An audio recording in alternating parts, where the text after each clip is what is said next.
Hello, everyone. Welcome to this online meetup. I really appreciate your time attending this session with me. I'm Steven Yu. I'm going to talk about the Runtime Fabric, how to secure your Runtime Fabric with proxies. Runtime Fabric, we also call it RTF, is a relatively new product in the MuleSoft. The most important reason to use a Runtime Fabric is because of so many security requirements, different security requirements, different compliances. So of course, we need to make the RTF as much secure as possible. I'll go through with you how to secure the Runtime Fabric cluster, the proxies, also many tips and tricks. All right, so without any ado, let's get started. I'm going to turn off the video and share my screen.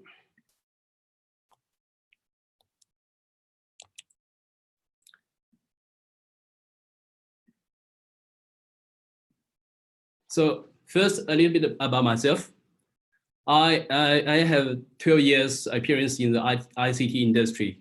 ICT stands for the Information and Communication Technology. I'm a AWS SME, subject matter expert. I hold almost all the AWS certifications. I'm certified advanced networking and security, specialty level. I'm professional level DevOps. I was AWS architecture, and I also hold the big data specialty. I'm also a certified Kubernetes administrator and application developers. I have been working in the MuleSoft platform support team for about 2.5 years. So in my previous job, we paved the way for the many Australian customers moving to the cloud, to the AWS, including many startups, medium or enterprise level customers. We built a CI/CD pipeline, and in MuleSoft, I work in the platform support team, helping global customers with networking and security issues in the API platform, also dealing with critical issues. Since 2019, I act as an RTF Runtime Fabric specialist. We watch the global customers starting their journey in RTF, see frustrations in installations, lots of issues at the beginning, and then deploy and expose the application, and moving all the way to the production.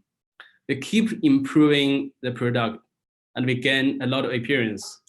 I hope to share the experience today and smooth your journey in RTF. Okay, here's the agenda today. Firstly, screen share. Oh, sorry, I didn't share my screen.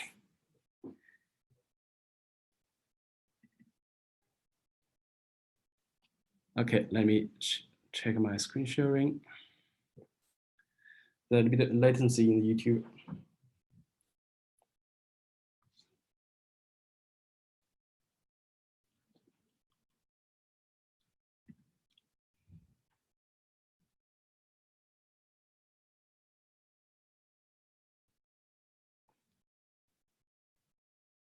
Okay, screen sharing is good now.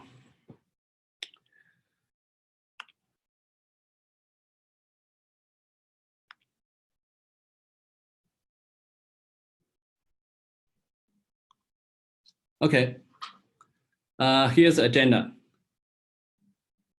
So I'm going to talk about a little bit about the RTF Runtime Fabric, and then give you a demonstration about the environment I'm going to do the set up the RTF cluster, and the different requirements for the proxies in RTF. To make the RTF cluster as secure as possible, we need to whitelist domains, how to whitelist domains. And with the domain whitelisting, because with the very strict rules, they got different weird issues. So we need to verify the connectivity, how to verify the connectivities. And then we need to expose the applications. Then we need share some common issues other customers was facing these kind of issues. And at the end of the session, we had some Q&A session. Okay. So wait, the slides appear on the YouTube, some latencies.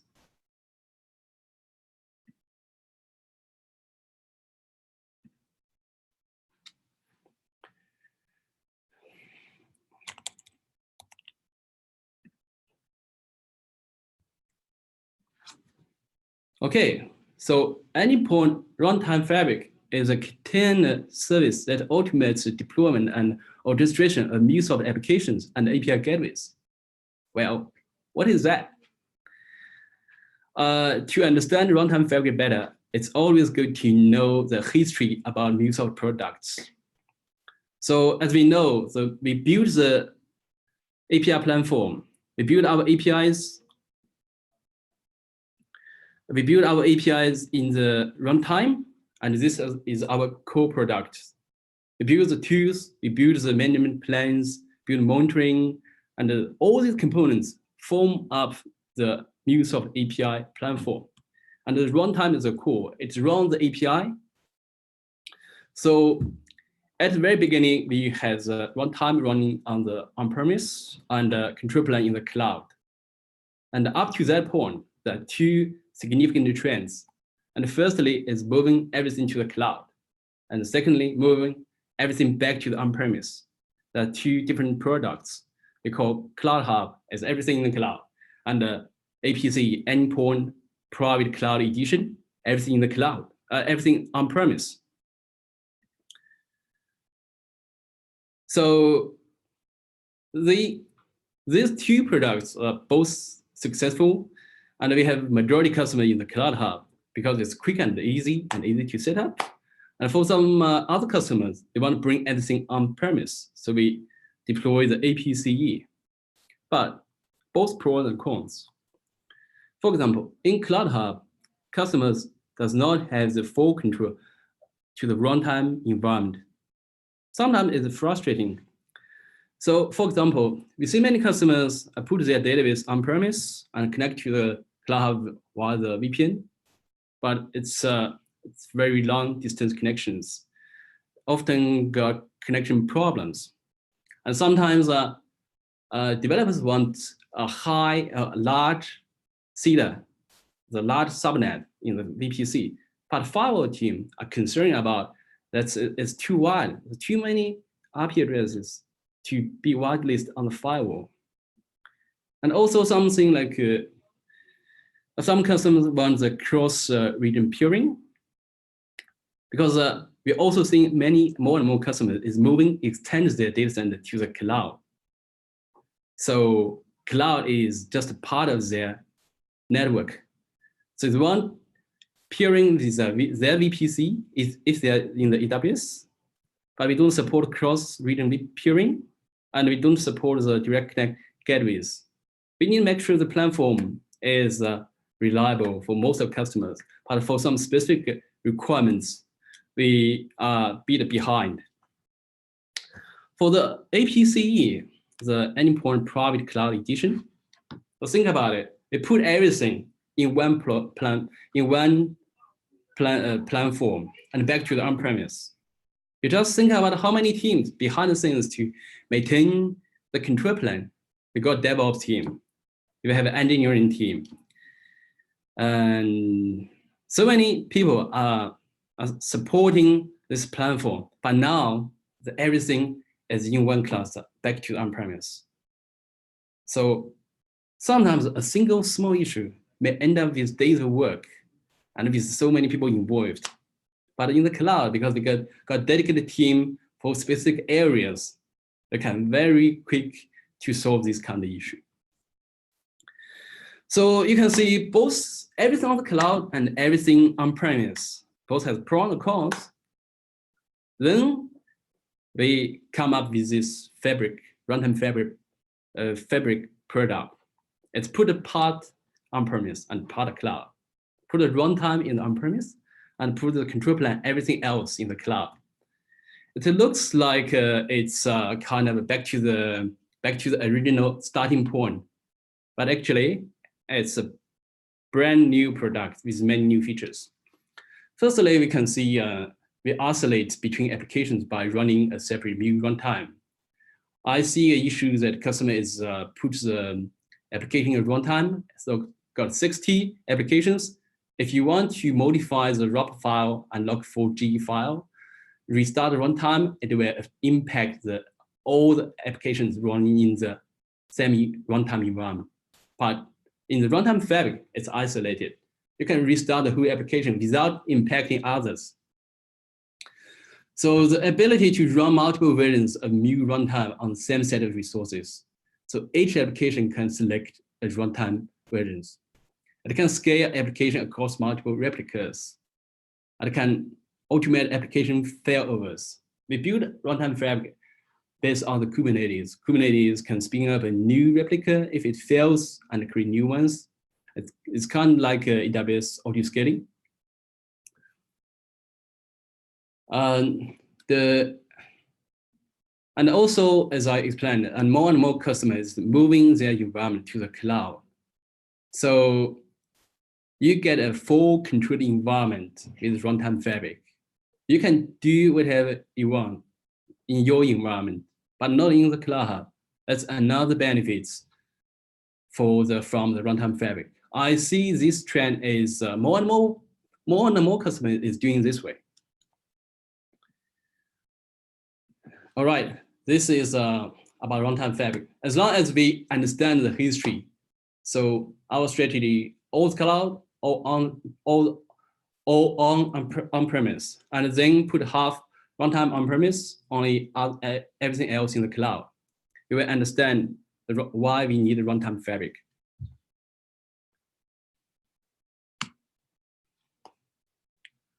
So this is the environment I set up my cluster. I use AWS, and you know, AWS, they got a region, they got a data center in different locations, and they got the availability zones. This availability zone means a separate data center is a separate power supply, cooling systems. And I set up in the Sydney region. They got 3 EZs. So in each EZ, I put a public subnet. The public subnet means you can face the internet directly. These subnets are connected with IDW. And the private subnet just has no direct internet access. You need to access internet via a net instance or via proxy. So I put one public subnet and one private subnet in each region, just in case one EZ goes down, which is very rare, but this is best practice. So in this environment, I'm going to deploy the RTF in the private subnets, but I also need to access the RTF cluster. How can I do that? I put a net instance and the VPN instance. So when I need to access the RTF cluster, I connect with the VPN, which is the open VPN, and then connect to these RTF nodes from my laptop. I also put a net instance. This is for I will explain the reason. Apart from proxy, we also need net. This is for the cluster to get access to the internet, some extra requirement. And now there's also proxy environment. There's also proxy. This proxy instance is running 2 proxies, one HTTPS proxy and a SOX5 proxy. So I put the runtime fabric class inside here. If without proxy, I can allow the ports on the net.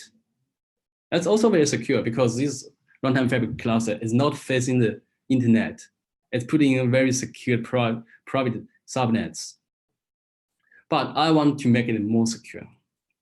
So I put the proxy in it. I can whitelist the only required domains outside. So once we set up the environment, we need to expose the applications. I use the ELB in the AWS to expose the application APIs externally. So just to give a brief of the environment. So on this screen, I got two proxies on left. This is two proxy. This is same proxy instance, but two different windows. And this is my laptop. On the right, the top one is a controller node 2.60, and 2.80 is a worker node. You can see when I access these RTF nodes, I don't use the public IP address. I use private IP address because I connected with VPN, which is open VPN here. And I can connect to the nodes directly from my laptop.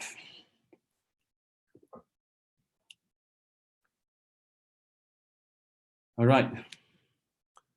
So let's get to the next slides.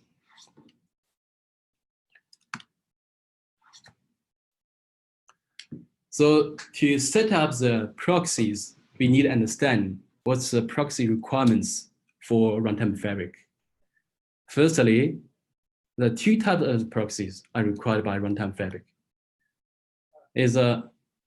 Most of the communication is done via the HTTP and HTTPS, but the endpoint monitoring requires SOCKS file proxy. So there are two proxies, HTTP, HTTPS, and also SOCKS file proxy. I use a Squid and Dante to set up these proxies. So in the resource section, you can see attached these 2 KBs. I wrote these 2 KB, and they all published recently. Just search in the help center, in the MuleSoft help center, you can see these KBs. So how to configure proxy in RTF? So firstly, we need to understand the 2 types of proxies, HTTP and HTTPS, and also SOCKS file. And also the different type of communications. Firstly, is the communication between the runtime agent and the control plane is HTTP and HTTPS. And secondly, the Docker requires pull the image, also requires HTTP and HTTPS. And this proxy is not meant by the RTF agent, so we need to set up it separately. And apart from that, the application requires HTTP requires proxies. We also need to set up the application proxy and also the endpoint monitoring. So in this KB, you will see the instructions, how do you set up the proxies for pulling the Docker image. You need to set up this Docker image proxy on each node, not only on the controller node, on all the nodes in your cluster. And also the proxies for the RTF agents. There's a 2 to set up. I will use the RTF control CTL command to set up the proxy.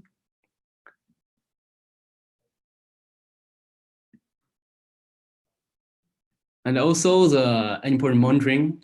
Also, we can also use the RTF CTL command to set it up. So these proxies is for the system, for the Docker and for the RTF agents. But for an application to access the external service, you need to set up separately. The 2 ways to set it up. You either can set it up on each connector, like in an HTTP requester, you can set up a connector, or you can set up in the application properties. The later way is set up for the whole environment, for the whole application. Like for example, you have many HTTPS requests. You only need to set it up once with these properties. In the demo, I use this way to set up my proxy. So there are also knowledge base about how to set up a Squid and how to set up SOCKS 5. I'll give you a quick go through how to set up.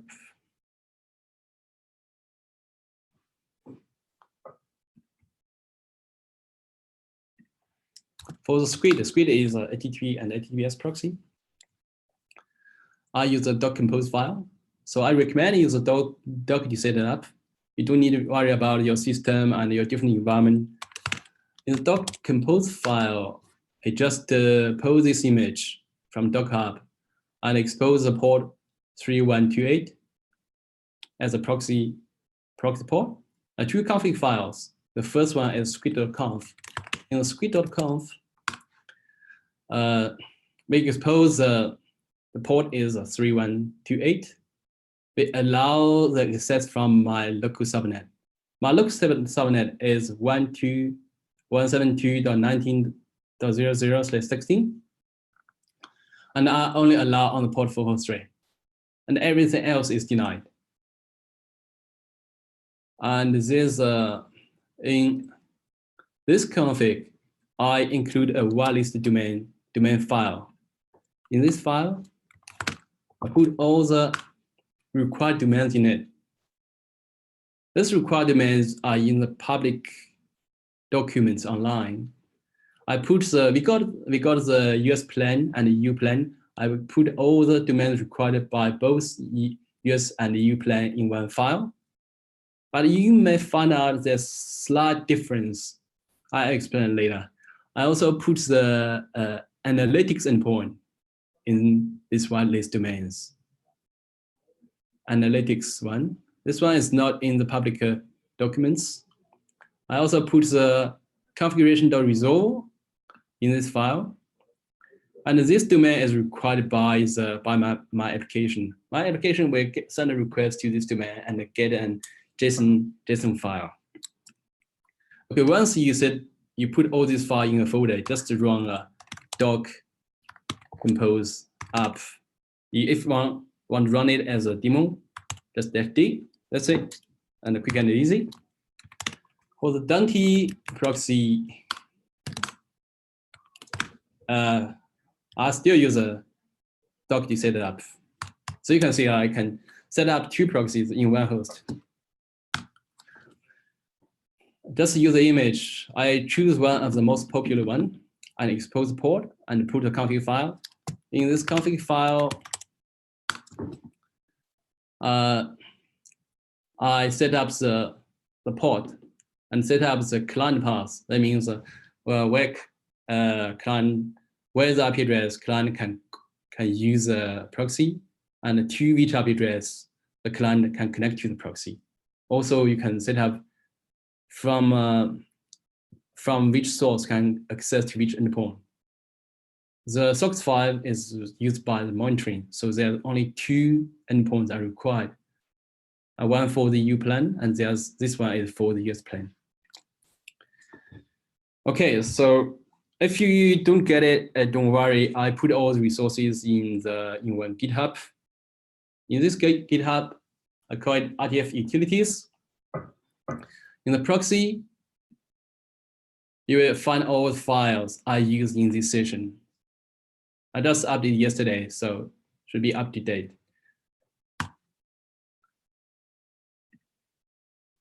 This is Dante. This is great.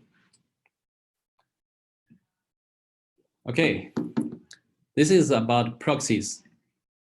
So bear in mind, we need to understand that two different proxies are required, HTTPS and the SOX 5. But if you don't have SOX 5, don't worry, because the SOX 5 is used by endpoint monitoring.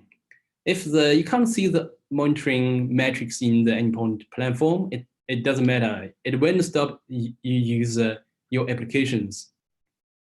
But also you can set up SOX 5 with Dante easily.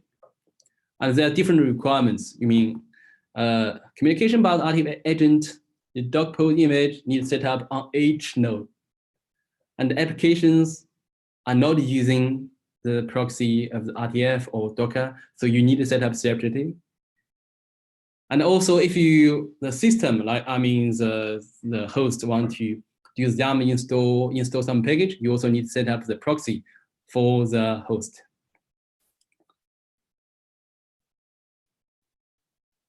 Okay, so whitelist domains.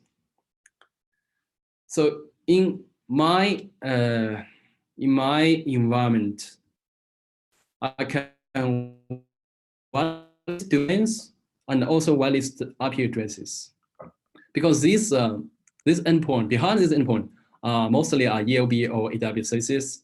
So you can find an IP address, but why whitelist domains rather than IP address? There are a couple of reasons. Firstly, the IP behind these endpoints are dynamic. We know the AWS called elastic load balancer. The elastic means it can scale up and down per the traffic volume. So IP address is not fixed. Once it scales up, you get new IP addresses dynamically allocated from the IP pool. And also, the second reason is the IP is not static, and it's from a list. So you need to whitelist all the IP addresses and many subnets. AWS keep publishing these subnets in a website, but the problem is it's keep changing because AWS expanding and keep adding new IP addresses. So you need to keep frequently check the website and keep updates your whitelist IP addresses. It's not easy to do. And lastly, but what's more important is there so many websites hosted on the AWS. We can see that is half the internet is on the AWS. So if you whitelist these IP addresses, that means you're still open to the half the internet. So what's the point to whitelist these IP addresses? So we don't do that. We whitelist the domains. That's the recommended way to secure the runtime fabric. We put all the requirements and host name in an online document here.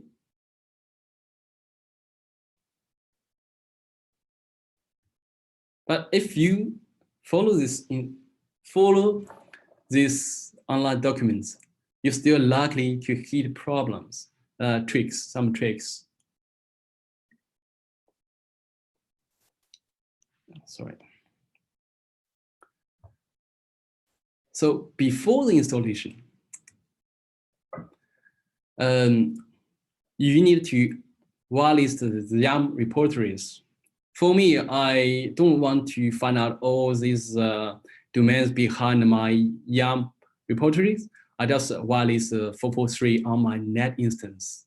You also need to, secondly, you also need to whitelist the NTP ports, because in the installation script, the first step is to install NTP service called cloning. So you need to get it installed in the whitelist YAM repositories. And after installation, the script will check if the timestamp is in sync. So you need to whitelist the NTP port. And the cloning doesn't support proxy. So I can't whitelist the domains if I know all these domains on the proxy. So what I do, I simply leave one security rule on my net instance is whitelist to allow all the IP range in my VPC on the port 123. So it means the traffic on this port can go via the net instance to the internet. All right. So I see at least 3 problems. The customer is reporting, oh, I failed in the first step. What can I do? It's always failed in the cloning, checking the timestamp. So you need to whitelist. You need to allow the NTP port outbound also allows YAM install, because it requires you to install the cloning, or you can just install yourself. Either way. So after installations, once your cluster is up running and you deploy an applications, there's still more domains to whitelist. The firstly is analytics endpoint. We know the API can pair with the API in the API manager. So the API manager can apply the policies to the API you deploy in the runtime fabric. And these APIs keep reporting the status to the analytics endpoint. And this endpoint is not in the documents. So keep in mind, if you want to see the analytics, your API metrics, you need to validate this analytics endpoint. So one recommended way to deploy application, and which I did for the demo in this meetup, is use the Maven deploy. But when you do the Maven deploy, you also need to validate this endpoint configurations -resolve pro cloudhub.io. So I put all these domains in the GitHub repo. And lastly, the RTF sometimes need to send alerts to an SMTP server. So you need to validate the SMTP port 25 or port 489, either way. Keep in mind validate this port.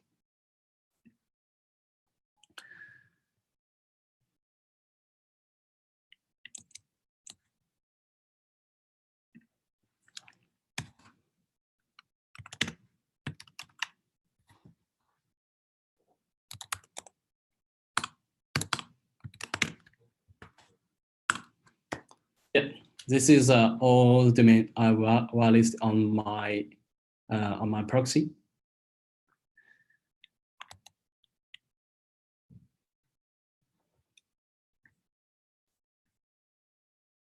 Okay, all right.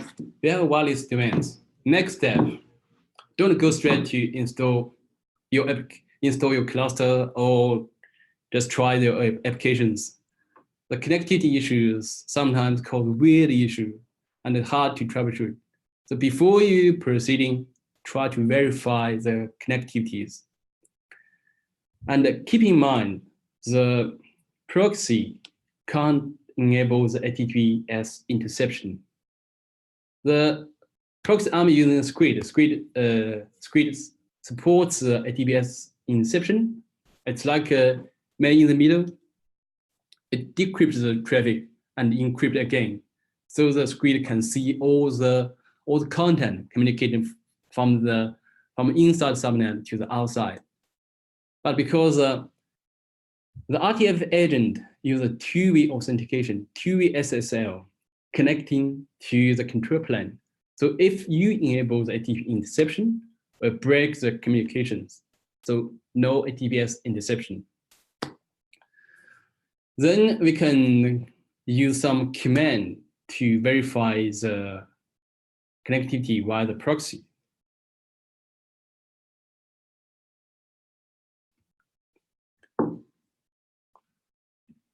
So this is my RTF controller. Let's try to test Squid. Okay, let's see the Google. Google is now in my whitelist. How it works. So let's see it clearly. Okay, you can see it's forbidden. It received from Squid. You are not whitelisted. You are forbidden. You can't connect to the Google. How about this one? I whitelist here. This is one of the most important endpoint. And let's see how it works. Oh, it got something back.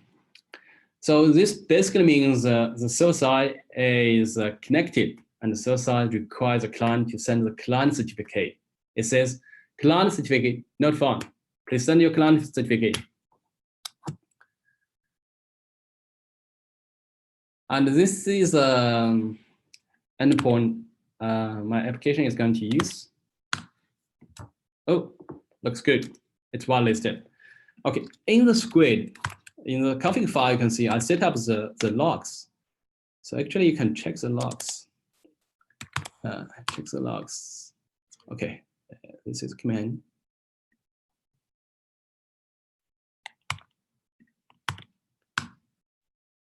Check the logs. Let's try once more. Yeah, this is one log entry, and it's 200, means connection is successful. If I try Google once more,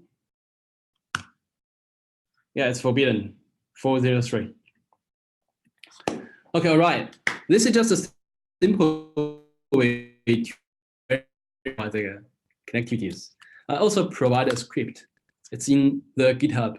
It's in the GitHub scripts.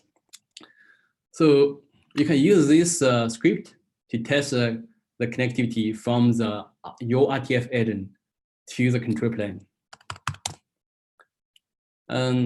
Because most customers is using the US plane, so you just run this script.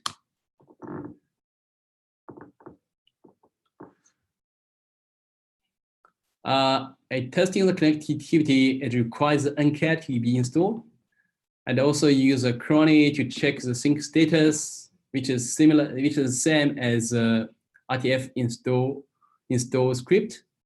So you can connect to the NTP server. All good. Use two proxies, and all green looks all good. So before you use this script, just make sure you put the proxy settings in this file. This file should exist on all your controller nodes, all your RTF nodes. Sorry. Okay. So I put this two proxies, a TP proxy and a monitoring proxy. So this is my activation data. It's credentials, but once I register to the cluster, it expires. So no worries.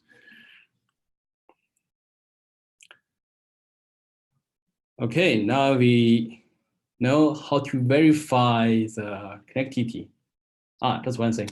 One more thing, if you are hosting the user EU, Europe control plane, just type EU.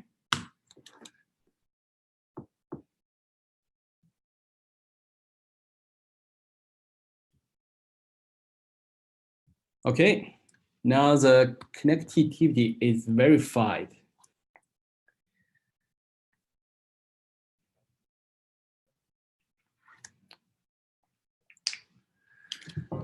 Now, there's a questions. Are the controller nodes and the worker nodes has the same requirements? The answer is no. Most communications are handled by the controller nodes. So if you want to harden your worker nodes, you can still do it, but you need to allow you need to wireless the ECR endpoints for your controller nodes or for your worker nodes.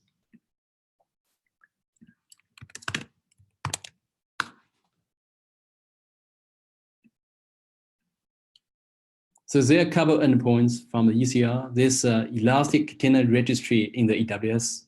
The Docker image is stored there. So you need to allow at least these ECR endpoints for your worker nodes. So why? Because in the RTF cluster, we build a component called resource cache.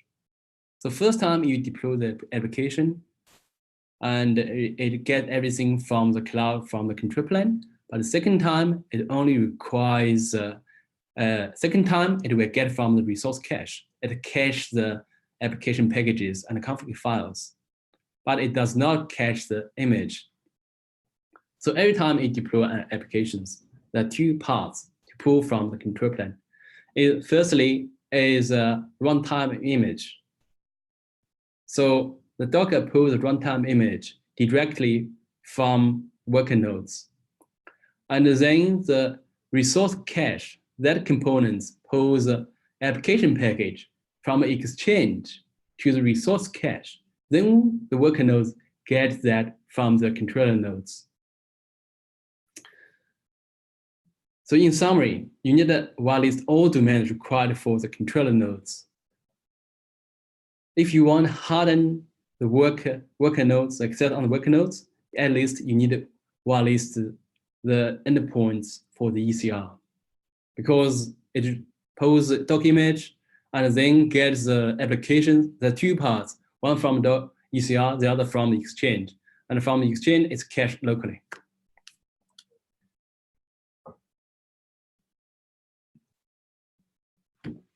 Okay. So we set up our proxies, we verified our applications, and we can deploy the applications. This applications sits in a very secure environment. I also whitelist the application required domains. Now I need to use my applications. So how can I get access to my API? To understand that, you need to know how a request are routed to an application. So a request coming, it goes to customer load balancer. It can be ELB, it can be F5, can be Akamai, and we recommend at least 3 controller nodes. And this traffic are routed to the controller nodes on port 443. There's one component called Edge to accept this request. And then Edge routes the traffic to the replica. It firstly finds the service endpoint. The service endpoint just some RP table rules in a Kubernetes cluster. So it finds the service endpoint, send request to it, and then route it to an application replica. So keep in mind, the application only accepts the traffic on the 8081, even it's HTTPS. So when we want to use HTTPS, that means in the last mile security between the controller and the work nodes, we can set up, we can tick the box, enable the last mile security, but the traffic is still routed to the 8081 rather than 8082. This is slightly different from the Cloud Hub. Keep this in mind. Okay, this is the way the traffic is routed to the applications. So I'm going to test applications here in the service endpoint, in the edge endpoint, and also in the load balancer. So there are 2 modes use this load balancer. Firstly, you can just set up TCP pass-through, TCP listeners. That means the load balancer only do the TCP level handshake and then pass the traffic through. It won't establish the SSL sessions and terminate the HTTPS. So in that case, you just need to set up TCP pass-through and then send request to the edge directly. The second mode is SSL session is terminated on the LB first. Then from this LB, you initiate another request to the edge. The 2 SSL sessions are both different. So in my test, I use a second way. That means first terminates the SSL session on LB, and then LB initiate another SSL session to the edge 443. What I use is AWS old Elastic Load Balancer. So there are 2 options for me: AWS ELB or AWS ALB. ALB is relatively new. It's called Application Load Balancers. It's got a lot of brand new features that can integrate with WAF. So why not I'm using the ALB? Because in order to use the ELB or ALB, you need to put these nodes into health check. The LB only routes the request to the nodes if it thinks it's healthy. The edge requires a host header to write the request to the right service and to the right API applications.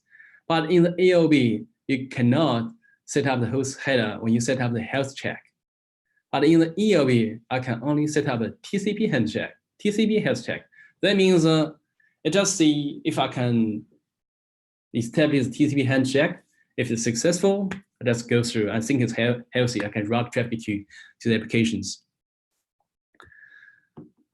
But there's still a trick. If you want to use ALB, you can set up a node port for your applications. Here's demo. but this is not for the application. But you can use this way to set up, to expose port without use the host header. And so you can set up the health check to this port and make it healthy. So the ELB can route traffic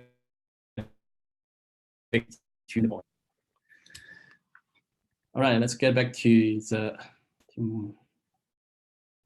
my cluster. It's here.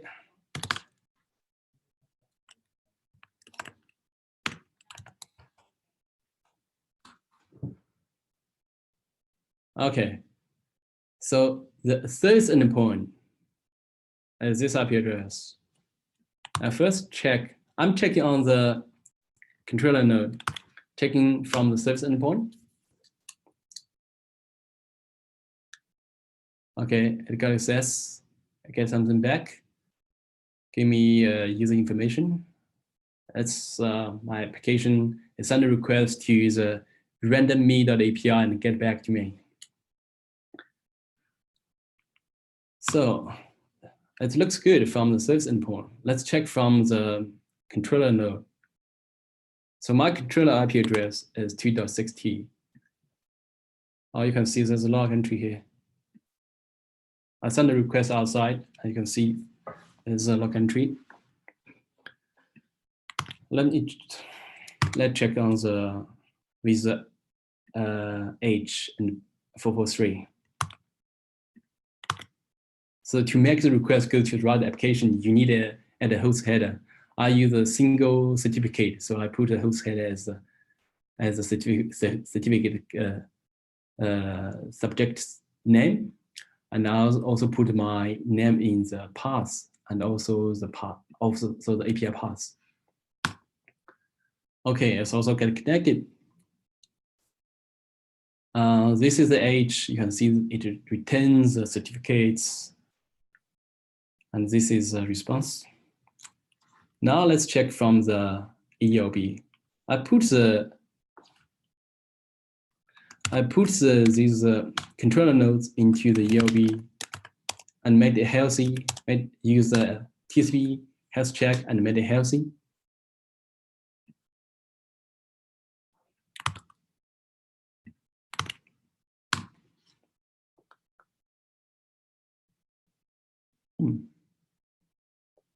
Oh, sounds like maybe I didn't allow the request. Have a quick check.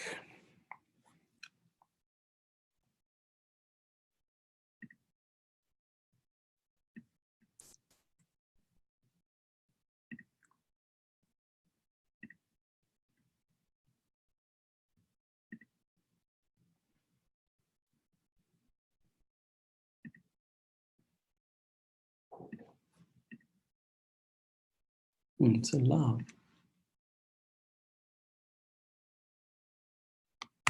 Ah, sorry. Because this is my controller node. I'm not supposing to connect from my controller node to the outside. It's in a very secure environment. It's not allowed to access this endpoint. That's why I can't access it.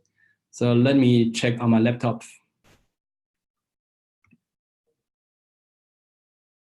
Copy it, and then I put them on my laptop here.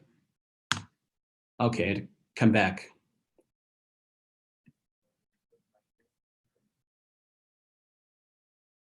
Yeah, this is a certificate on the ELB, and also send request to the Edge and then send to the application, get back from the applications.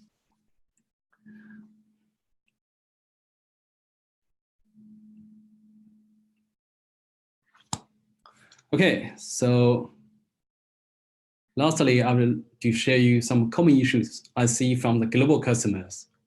I also mentioned many of them in the introduction. And firstly, it failed in the first installation step. It's because the cronny I also need to check the time step synchronization. It's called leap status. So we need to also allow the NTP port outbound 1, 2, 3. And secondly, is missing some whitelisted domains, especially the SOX5 as a monitoring domain. So once you are not whitelist monitoring endpoint, it doesn't matter. Application can still up and running, but customer just constrained that so many connection failure errors in the logs. So what you do is just set up a proxy and allow this monitoring endpoint. Another thing I see it at least a couple of times is in the installation, you can put the, for example, in the installation, you can put the proxy settings. It's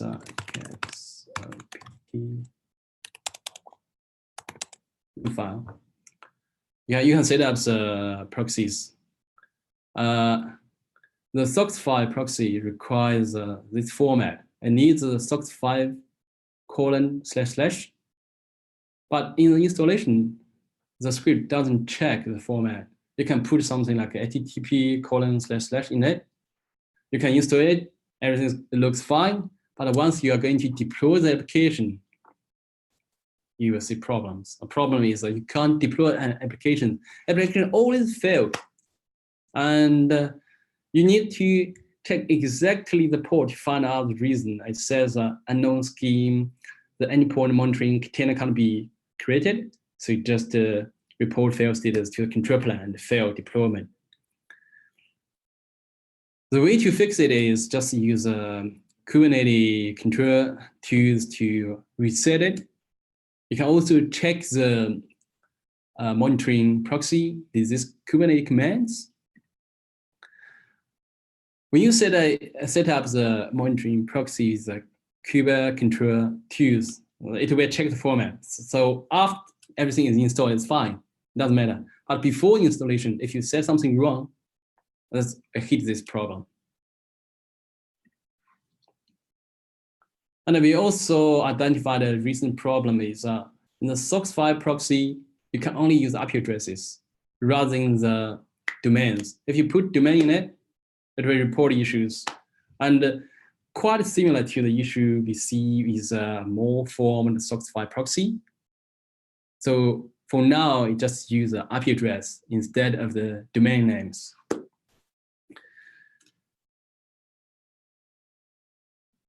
All right, I think this slide is almost, we have done most of the content. Yeah, okay. Let's recap what we talked about in this session today. So firstly, I introduced the Runtime Fabric. So the history of the products and the reason we come up with this brand new product. Not all in the cloud, not all on the premise, half and half. So then I introduced a security environment. So keep in mind that RTF is not for the on-premise only. You can build it in the cloud. And we see more and more customers doing this way. They extend their data center to the cloud and deploy the Runtime Fabric in the cloud environment. And then we explain the proxy requirements, different type of proxies and different user proxies. Keep in mind how to set it up. And then I give you a demo how to set up the Squid and Dante. It's all in the GitHub. Because I want to make it as much secure as possible, so I whitelist all these domains. But not all the domains required are listed on the online document. So you can check this GitHub to find out the full list. Then I introduced how to verify the connectivities. Once you set everything up, don't go straight to install your cluster or go straight to deploy application. Always verify the connectivities. And then finally, we share some common issues I see from global customers. So I hope you can skip these pitfalls in your RTF journey. All right, so I have been talking for almost an hour. Now is question time. Okay, let me check in the chat window.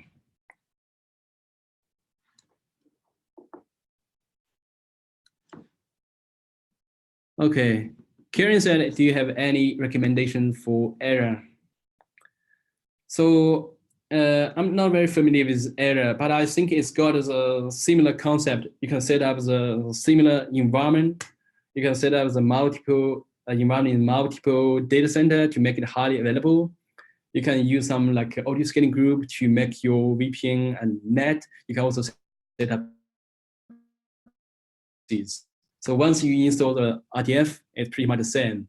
And our proxy are set up with Docker. So you can run it in different hosts. It doesn't matter. It's AWS or Azure.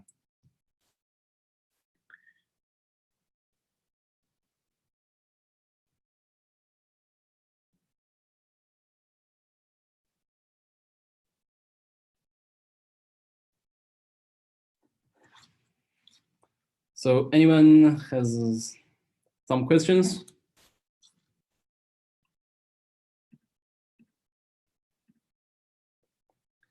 Let me check the previous.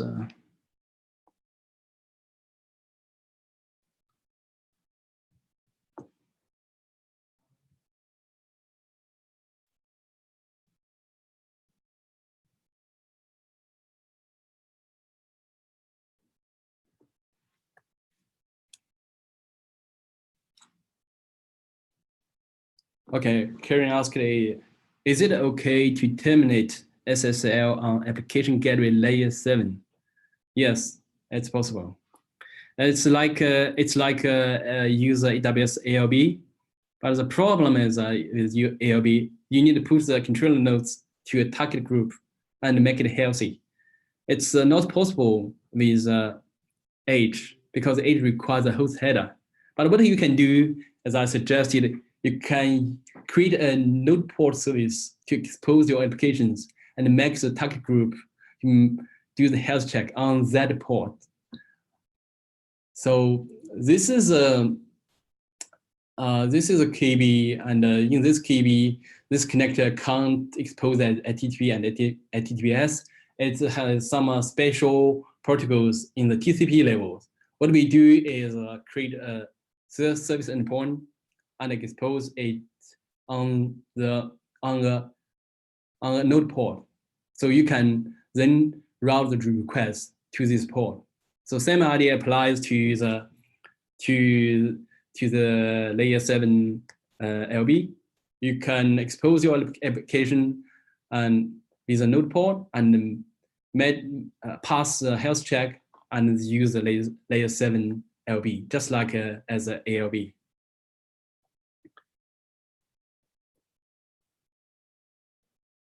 Hi, Karen, I hope I answer your question.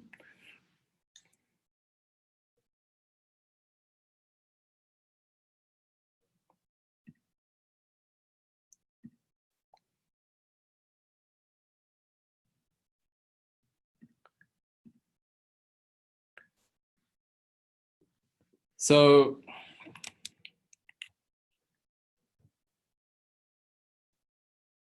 cool. Yeah, that's the way to do it.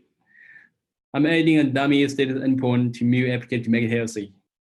Yeah, I think it's okay. You can, but that health endpoint need to reflect your applications. Otherwise, your application fails and the endpoint is still healthy, means the request will still route to the endpoint. So it might fail. So I recommend that dummy application is checking the status of the other applications. So it reflects the healthy status of the application, of your application.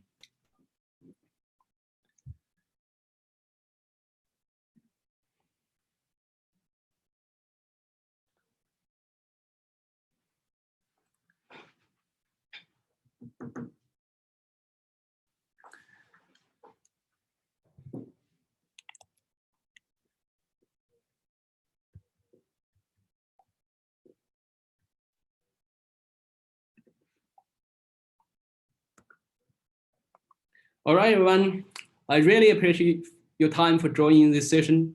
Hope you have learned how to secure your RTF with proxies and build confidence to kick off your RTF journey. If you think it's a helpful session, give up a thumbs up and to the video or start to the GitHub. Please leave your feedback. and what we should do to improve. I hope to see you in the next sessions. Bye.